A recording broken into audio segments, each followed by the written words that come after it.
Mortgage rates are moderating after April's highs, but affordability is still a challenge for many buyers.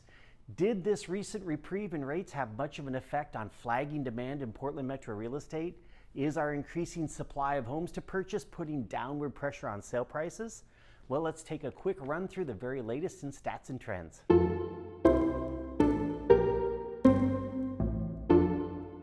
Well, after 3 weeks of pretty low numbers, sale prices rallied this last week.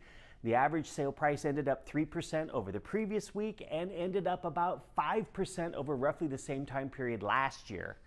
I was not expecting this rally given the steady rise in rates that started at the beginning of April, which is when a lot of these sales probably went under purchase contracts.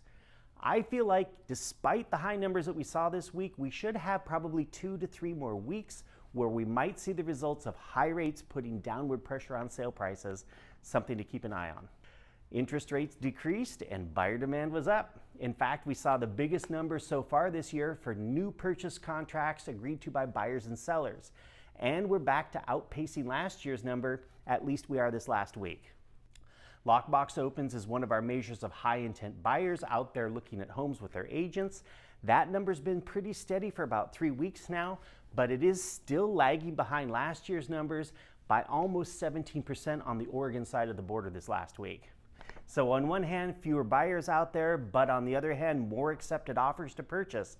That says to me that there aren't as many buyers out in this high rate environment, but that the buyers who are looking right now are pretty serious, and that means to sellers, every single showing counts. The supply numbers continue to grow week after week. The number of homes that buyers had to choose from in the metro area keeps increasing, which is kind of normal this time of year. It is typical to see sellers jump into the market as our spring buying season rolls along.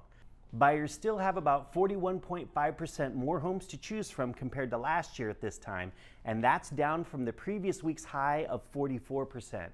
We'll just have to wait and see if the demand can keep up with the supply of homes hitting the market. The number of bank-owned homes on the market keeps moderating down from the high we saw a couple of weeks ago. The notices of default, which is that first step in the foreclosure process, those numbers were pretty modest this last week. Like I said though, there may be a backlog of troubled homeowners currently in mandatory mediation with their lenders. So I'm keeping a close eye on these numbers.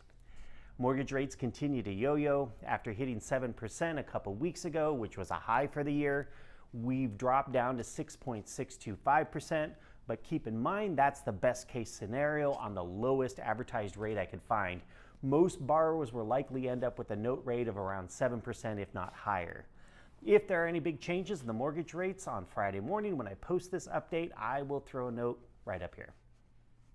Well, that's a wrap for this week. Thank you so much for joining me. I really do appreciate it. And whether you're buying, selling, or just plain nervous about your home's value, be sure to follow and subscribe to make sure that you don't miss out. Enjoy the sun this weekend, and I will see you right here next week.